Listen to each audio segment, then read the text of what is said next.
Yes, well, it's finished 0-0 at Anfield. The Bayern Munich players going over to celebrate, I suppose, with their supporters. They didn't lose this evening. Jurgen Klopp said beforehand that the tie would not be settled tonight, and it certainly hasn't been after a scoreless draw. And Liverpool head to Munich. I think it's the 13th of March is the return leg of this tie. Liam, what are the positives that Klopp will take out of this? Didn't concede an away goal, I suppose.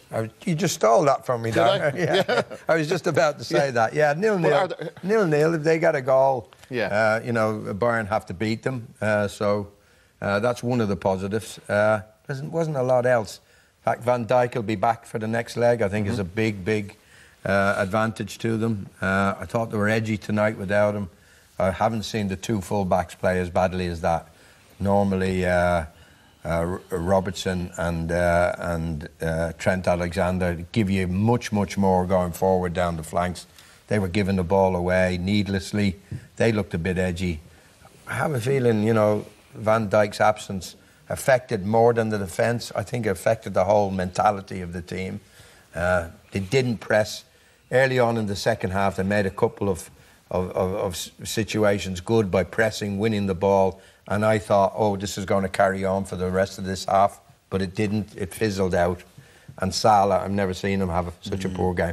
Why did you think that fizzled out, that pace and power that they had at the start of the second half, and it just went? I think you have to give Bayern some credit for that. I mean, they got back in numbers and in midfield, I think they had the better of it, but they'd never allowed, or Liverpool were never able to build up any kind of concerted momentum. The performances we spoke about before the match, Man City last season, Roma last season, even PSG, even the Napoli game this season, I know they had to win 1-0 and they won 1-0, and you could look back and say it was a professional 1-0 job, but if you think back to it, they could have won by 2 or 3. They've been so offensive and dominant at home.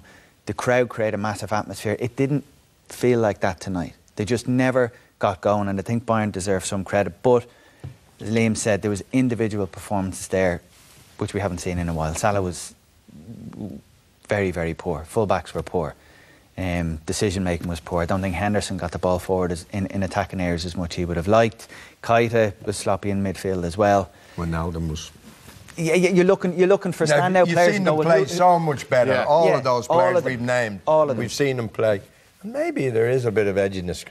You know, we're coming to the real important part of the season. You're seeing this week they've got Man U. Yeah. They've got Man U at the weekend. Bayern Munich.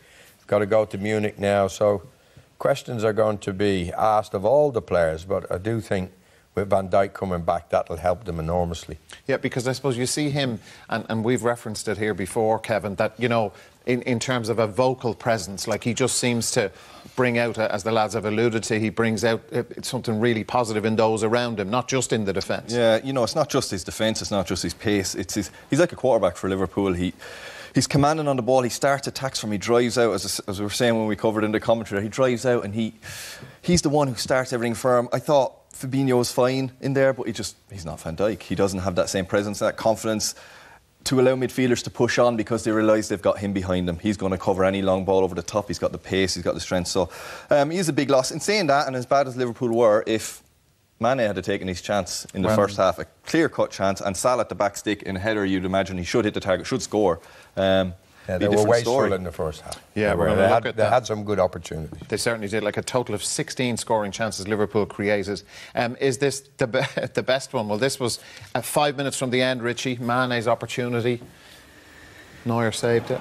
I suppose you'd be disappointed from a Liverpool perspective that it took this long to draw a save from Manuel Neuer. It was in the 85th minute. It was a good delivery from Robertson. He had an off night, as we've said. Soulé does deflect it, but I think Neuer had his front post covered, and I don't think he was in any real danger there. But there was the first half opportunities that they ruined. They created opportunities which they should have done better. But I think that point, we're going to keep coming back to this with Liverpool.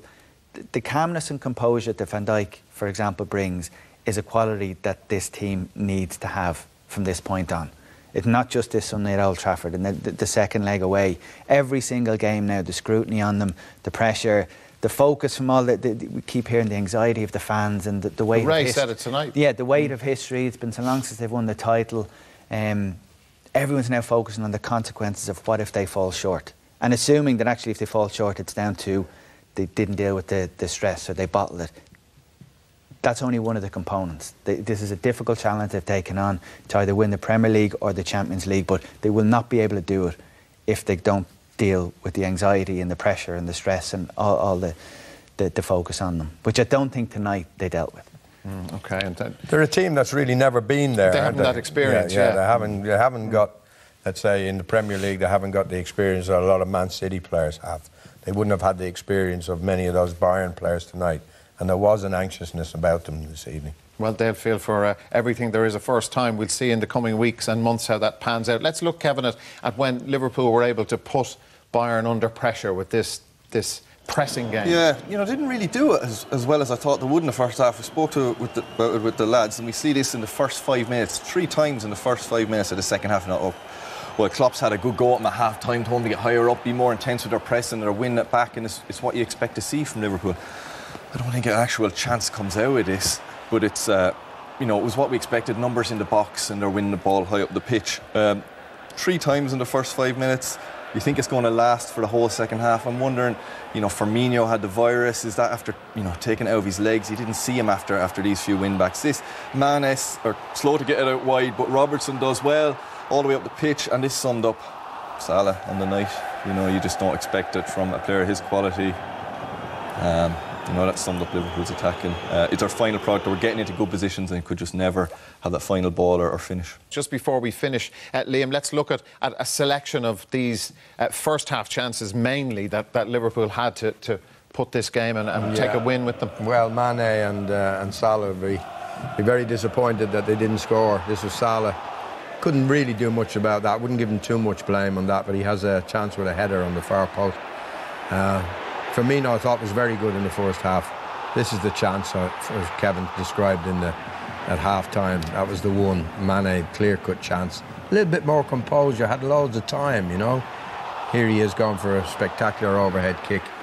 And this one here was a really good move that Matip couldn't steer into the net. They had 3 or 4 really good opportunities there, and they could have gone in half-time winning 2-0.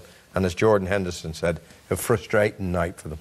OK, well, we'd like to thank you for your questions you sent in to us on social media, #AskThePanel. And the first one we have is from Mick Delap. And Richie, I might give you this one first, if I may. Mick says, why does the panel think there is so much hatred against Liverpool winning the Premier League title this season? I don't know who he's hanging around with. There's hatred for Liverpool winning it. Well, that's what Mick says. I haven't picked up. Here in Ireland? Yeah. Well, that's because there's so many Manchester United supporters in Ireland. Well, would Manchester United fans begrudge Liverpool winning? I think a lot of neutrals. If you're 29 years? If you're not supporting any of the teams involved in the title race, I would imagine Liverpool wouldn't be an offensive title winner to most people. I haven't picked up the negativity there that Mick's speaking about. Well, Kevin, you say you're a Manchester United fan. Would you like Liverpool to win the league? I mustn't be a hardcore enough Man United fan, but yeah, I enjoy watching Liverpool play. Have done for the last few years. You know, in comparison to the way Man United have played, I suppose, and the style of play they've played the last few years. It's been nice to see a team like Liverpool be successful playing attacking football. So yeah, I think wouldn't begrudge them. The style of play, the entertainment value, I think the personality of the manager. They don't have a brashness. Haven't splashed the money out. They have an arrogance about the brash. You can't dismiss and say, you know, that's money from such and such a country. Like I can't see. I'm just rejecting the premise of the question entirely. This is what Mick is obviously experiencing this, so we are respecting that. I have to listen to my brother and things like that, which obviously, you know, but I forget about that side of it. You can keep it in the family, there'll be no problem there. But actually, Liam, that poll result, 66% of Liverpool fans would prefer to win the Premier League over the Champions League. Like 29 years, such a long time for a massive club, a global entity, and they're desperate to win the Premier League. It is, and let's face it. It's the ultimate is being proving yourself. You're the best team over a year. You know, when it boils down to the Champions League, it's still a knockout competition. When we get the qualifying rounds out of the way or the group stages out of the way, so I think it's the ultimate proof that you've been the best team over the course of the season. On top of that, as you say, Dara, it's so long since they've won it, and you know, There was once upon a time, I remember well, I was playing, and they just looked unstoppable most seasons, Liverpool.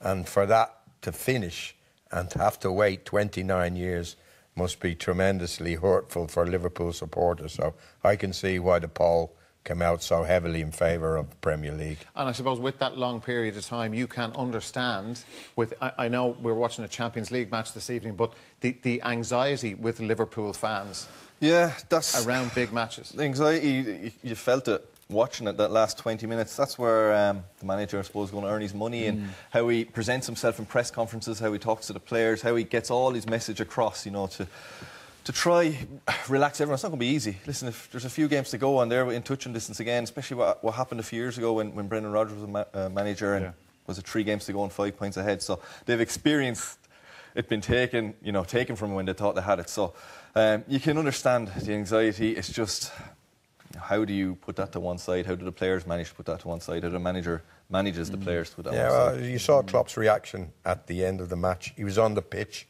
He was telling them, well done. He was encouraging them. He was hugging them. He wasn't showing any disappointment himself. He was probably saying to them, when he got them in the dressing room, look, we didn't concede. If we got a goal out there, they'll have to score 2, and we can do this, you know. I think he's trying to keep them up. But as I mentioned before that, there's not a great deal of experience of winning in that team. And that's what he's got to contend with. OK, let's move on to another question. Kevin, for you, this is from Nicole Harford, and she says, with Liverpool's defensive issues over the last few months, is it a problem that they didn't sign anyone in the transfer window?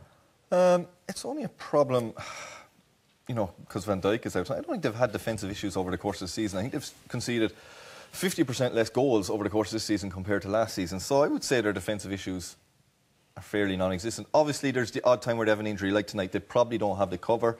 But how are you going to, you know, how do you sign cover for Van Dijk? You know, it's impossible to replace him, really. So, you know, they have Lovren there. He is their cover, and he happened to be injured. It's just the way it is. You have to deal with injuries and adjust. And, you know, I think in the big picture, their defensive side of things is not a problem. I wonder, is Nicole referring to, remember when there was a bit of a hoo-ha about letting Klein go on loan, like he's an outstanding player, but that element of cover on the right-hand side, he wasn't getting his game and he wanted game time. But yeah, and you'd understand why he would want to go, and at the time they made the decision, you'd understand why they allowed him to leave, because I think there was, you know, Gomez there, Trent Alexander-Arnold is there, Milner can also play there if cover is needed. So you look at that and you think, well, is he 3rd or 4th in the pecking order and he wants to play? So I wouldn't be critical of the club letting him go. It's just, I mean, Lovren's been missing, Gomez is out now, and tonight they have a suspension. So these are kind of freak kind of scenarios, and you can't sign anyone who's better than them, who's available in January. Yeah, I was just about to say what Richie said there. It's a nightmare transfer window. The best players are not available, Dara, so what's the point in just bringing in somebody to bring a body in? No. I can understand Klopp not going into the transfer market.